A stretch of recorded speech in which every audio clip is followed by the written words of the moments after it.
The Chicago Bulls been stuck in mediocrity for a minute, but a lot of interesting things leading up to the draft in just a couple weeks. So on today's episode, me and C Dub, we're gonna ask the questions.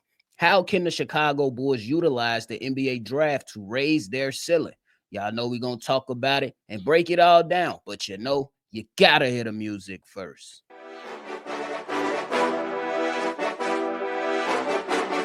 Cognac gang.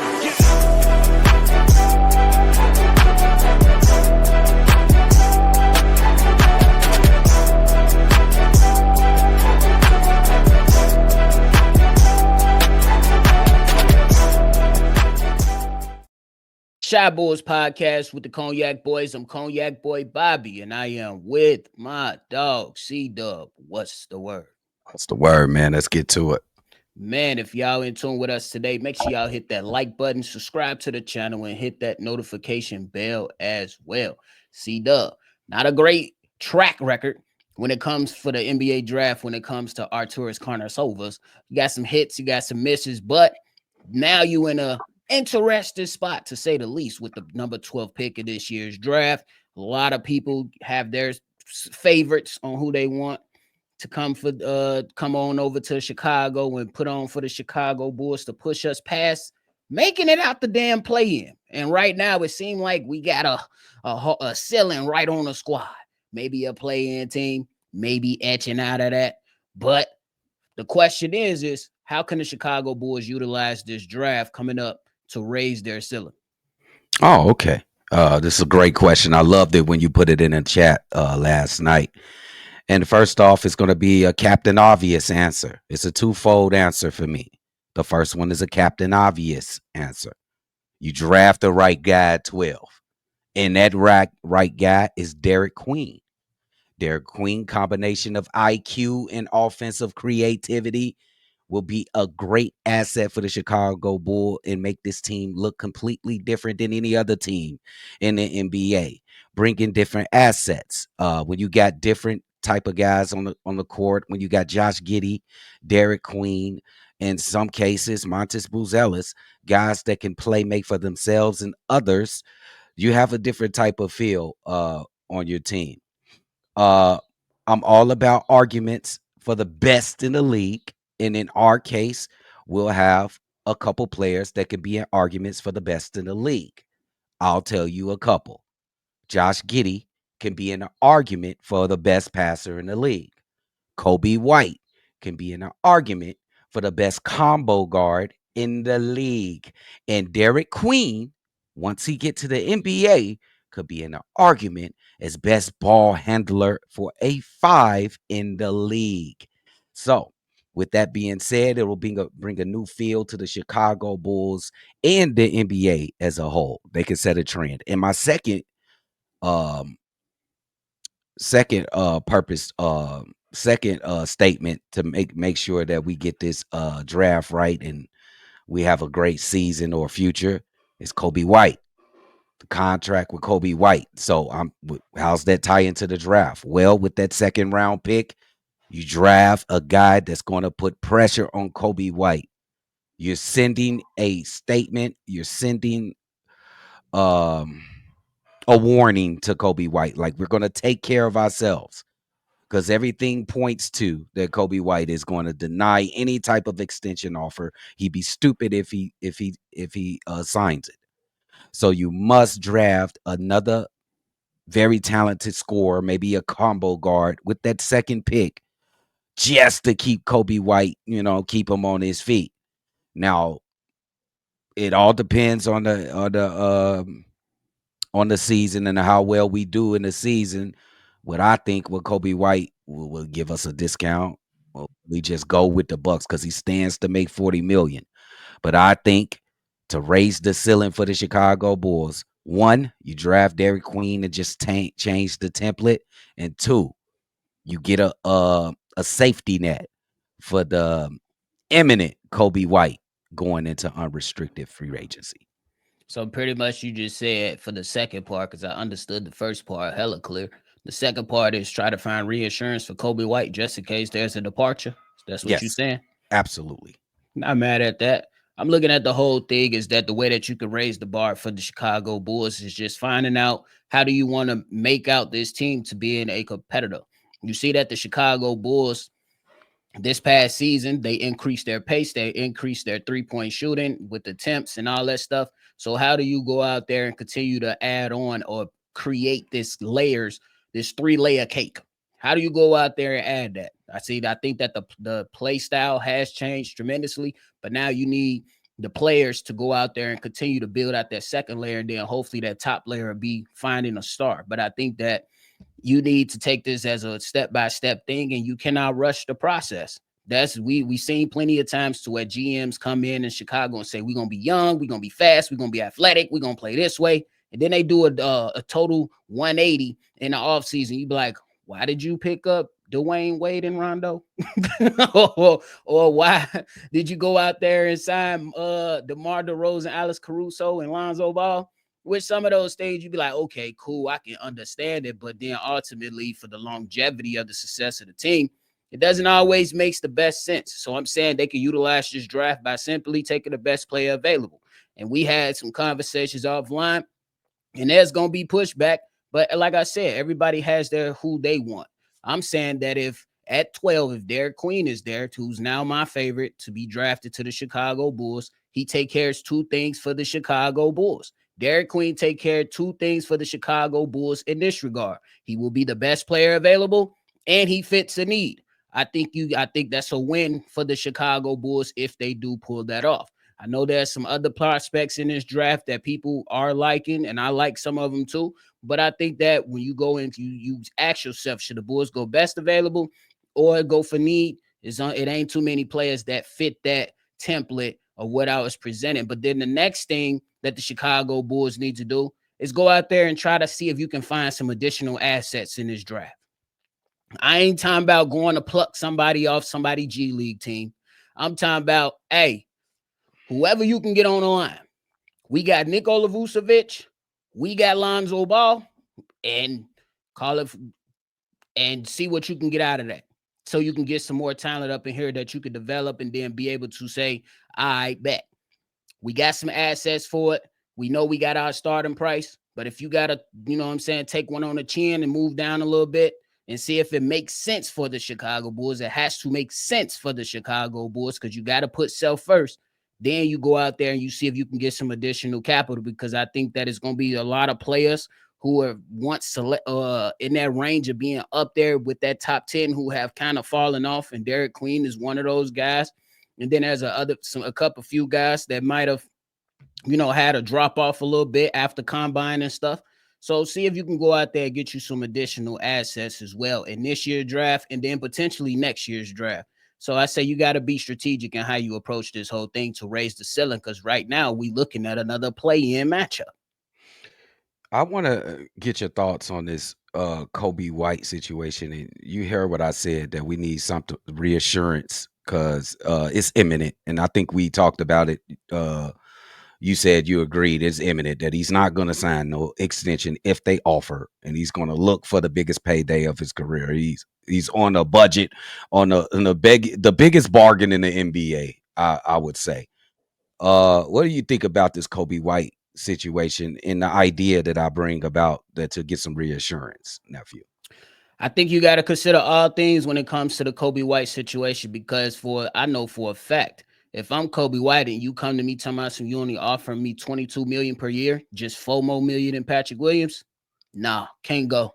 And I already know that I have we'll just call it a ceiling.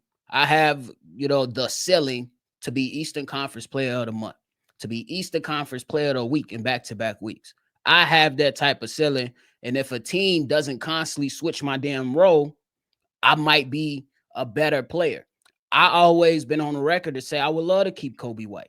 But I think that when we look at the history of the Chicago Bulls, they tend to take their time to do things. So if somebody does calling, I say, hey, you understand that Coby White is more than likely going to decline this contract. You probably don't want to pay him over 30 million as an organization. So if somebody comes calling with additional asset and potentially a player or two, you might have to strongly consider being ahead instead of waiting too long like we seen them do in the past. It'll be a tough decision. It's not one that I want to see, but you got to do what's best for the Chicago Bulls in your interest. So it would definitely be a discussion that we'll have to have. Yeah, that's a great take, nephew. Now let me bounce over to Derek Queen. I just want to, for the Chicago Bulls fans, like just let's just think about the possible guys that we can get there at 12. And I'm just looking in the lens of we need a big man. I'm not looking best available. I'm just gonna tell you motherfuckers right now. I'm looking for a big man for need. I'm a need guy over here. I see that has been the landscape now. A lot of people are saying best available. That's not me. It's what we need for this team and going forward. But in this, and you made a great take last night. I think we was offline, nephew. You said Derek Queen fits both aspects. He fits best available, and fits a need for the Chicago Bulls. I would like you to go ahead and go ahead and let that shit be known again, because I thought that was a great take that you said yesterday offline Oh about yeah, I just said it not too long ago as well. I think that he fits the need and he fits the F at 12, depending on how the board shapes up. He will fit the need and best player available. I get it. There's gonna be some pushback when it comes to the athleticism and the notes that have came out in combine and all that stuff. But I don't need my big to be the most athletic big. don't need him. I need my big to be effective while he's on the basketball court. And one thing you cannot deny is that this young fella comes in with a hefty tool bag of offensive tools. Can he improve? Absolutely. Every single player in this draft can improve. Even Cooper Flag. Like, Yeah, even Cooper Flag, the number one overall pick, he can improve. And it's like I said, it's gonna be some type of pushback. I get it. You know what I'm saying? But I always say, I don't need my big to be the most athletic big. I just need him to be effective. We don't look at the bigs in the finals right now and say Chet Holmgren is the most athletic, Isaiah Hardenstein is the most athletic, Thomas Bryant is the most athletic, or Miles Turner is the most athletic. But what can they do? Get themselves up and down the court, space out the floor, and they can be competent on defense and sometimes even really, really good on defense. Can Derek Queen do that? We still gotta wait and see. It's gonna be some people to say he's gonna get killed defensively, and yeah, you don't know that until he plays NBA basketball, because he I, can absolutely be in the lab right now working on his game, just like every single player that's gonna enter this draft. They're gonna work on their game. I poo poo that. He already better than Vooch. But this is what I want to say. Derek Queen will be I similar. I go back to Joker. He not the same player as Joker or Zach Randolph.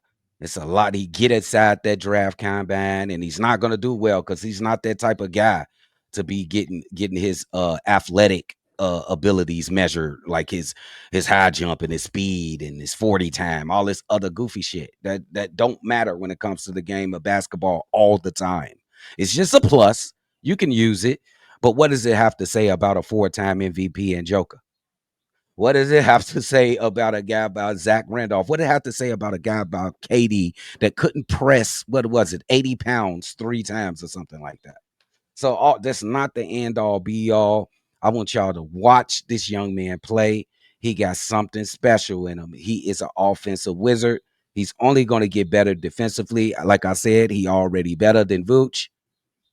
Just take a look. But I understand though. I understand. I Everybody understand entitled too. to their opinion. But let's go ahead and dive deeper into the conversation then. So since we looking for some reassurance for like Coby White, let's say the Chicago Bulls go out on a limb, and I'm not even gonna just limit it to one player, but limit it to some players who've been surrounded by draft talk around the Chicago Bulls. Let's say at 12 they draft a Igor Deming or Drake Powell. Do you really trust and still trade Vooch? I add in there. So the scenario is the Bulls either draft Igor Deming or Drake Powell at 12, and they trade Nikola Vucevic. Do you trust your center positions with Zach Collins and Jalen Smith? We would draft. We using it. Add this to it. Is we using that second pick for a big? You can in the second round. Um, Do you trust Zach Collins and Jalen Smith? um, I trust Zach Collins. We had a good record with Zach Collins. After Vooch was hurt, I think he had a hamstring strain or something like that, and he was in there for like 10 games, like 5 to 10 games, and we had a great record. And then Jalen was coming in, and he was backing Zach up. I think we'll be okay for a season. I think that ain't the end all be all that you want to rest your laurels on. I think you see if you can get to the playoffs with those two guys. You see what happens during the season. See if you can pick up a guy that could be a difference maker, and you just wait for the next season and see if you can get yourself a guy in free agency or draft yourself one of those bigs coming out next year. I definitely think you can do it short term. You cannot do it long term. Those are short term answers, not long term. Then that's how I'm looking at it. If the Chicago Bulls go with the scenario of sitting there and saying I might draft Igor Deming or drafting Drake Powell and potentially, let's just say for discussion, a Danny Wolf ends up in the second round and he makes it to the Chicago Bulls, that might be all right. But to your point, Zach Collins and Jalen Smith, that's something short term, and I think that it might be able to work out. I think it might, simply because the two centers are a little bit different. You see, either Jalen Smith is either inside of the painted area or at the three, and Zach Collins, he's more of a presence, in my opinion, inside of the painted area, but can kind of space it out towards the three. But I think they play stylistically different, in my opinion.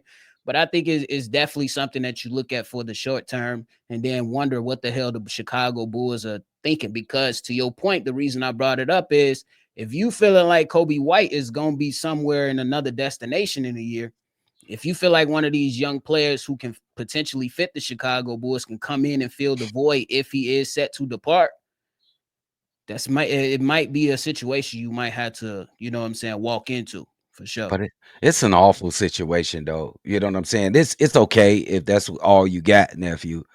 And I don't think that's something that the Bulls are looking forward to going into next season. I think they're looking forward to a young big man in here.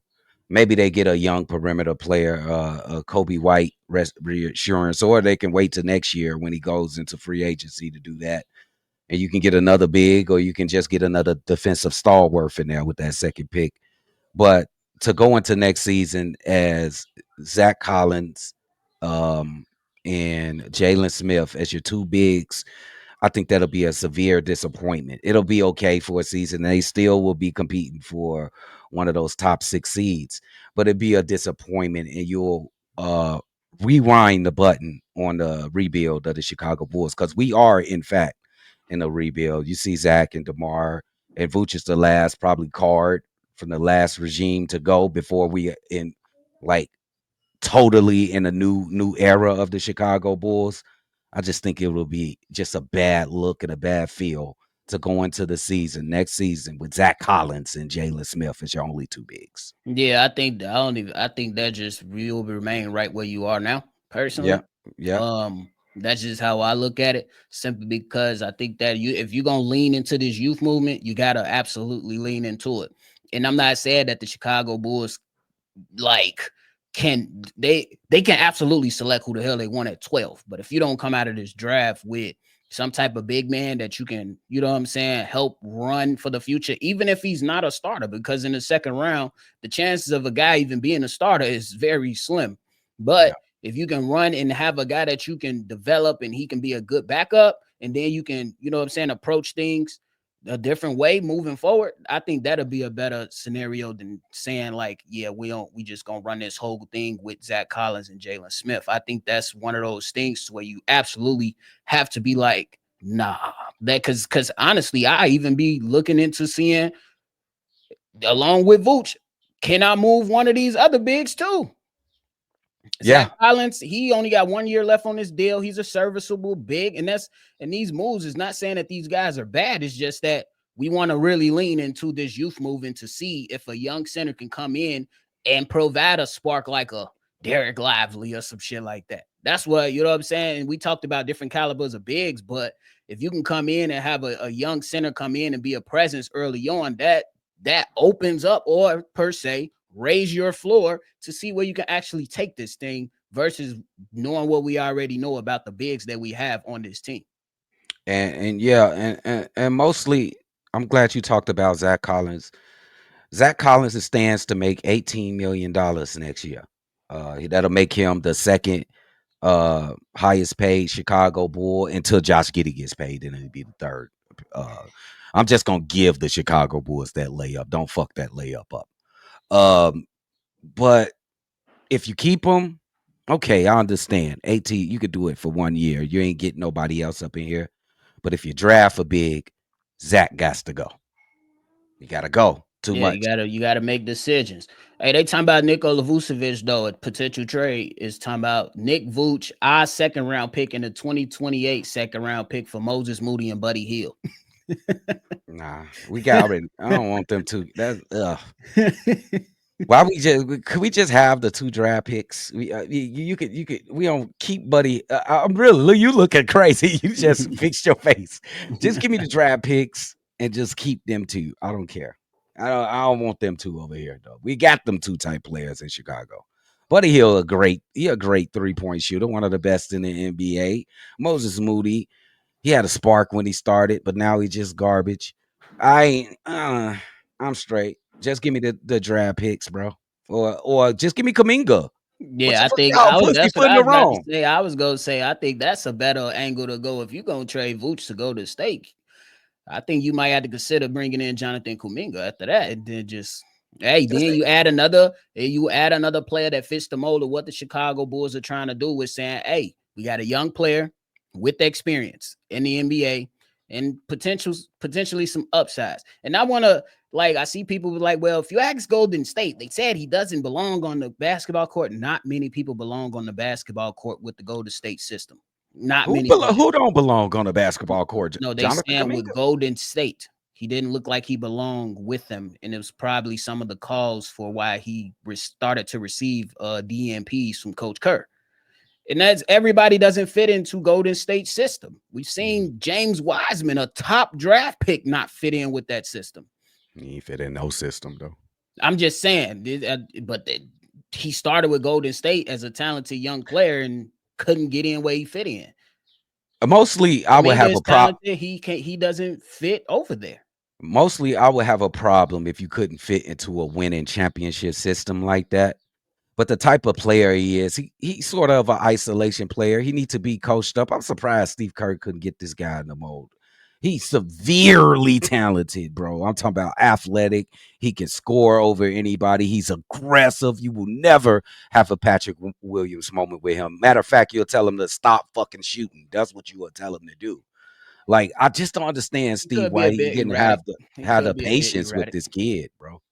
Kaminga could be a bit erratic, but they don't have patience over there. They trying to get the championship before That's a good Steph Curry point. out the door. They That's a don't good have fucking patience. point. That's a good fucking point. So if you ain't got patience, Golden State, I have an idea for you, and I have the perfect guy for you. What you guys had problems with was rebounding and a secondary score. I have all of that. Vooch is a 18 and 11 guy walking through the door. Vooch and Draymond gonna be at it because Vooch ain't sliding them feet. Shut up, nephew. Shut up. Don't say I'm nothing. just letting you know. Don't say I'm nothing. just letting you know. But hey, we'll see how the Chicago Bulls can raise the ceiling, man. I think that is gonna be it's an interesting thing that we're gonna continue to follow. We're gonna see what's to it. But you got anything left? Yeah, I can't wait to these finals are over and we get to summer league. I can't wait to see more Martis. I hope he plays summer league. We'll see. What if they don't play them? That's all right. I see the rook. I'll see the rooks play. It's all good. But all right, No man. Julian Phillips. You just turned your mic off. No Julian Phillips or Dalen Terry in the summer league. I don't want to see Oh him. hell no, that's been long gone. That's over with. I hope so. That's been long gone. Ain't no summer league play for them boys. It's over with. That's over with. But hey, man, we appreciate y'all for tuning in to another episode of Shy Bulls Podcast. Before y'all get up out of here, make sure you hit that like button, subscribe to the channel, and hit that bell, man. Really good conversation today. So comment in the box below. Let us know, how do you feel the Chicago Bulls can go out there and raise their ceiling utilizing the NBA draft? We talked about assets, we talked about drafting, and then we talked about some other things as well. So chime in into the conversation. And thank y'all for another episode. Hope y'all enjoyed it. Appreciate y'all. Make sure y'all always see red. And y'all already know we're gonna catch y'all on the next one for sure. Cognac gang.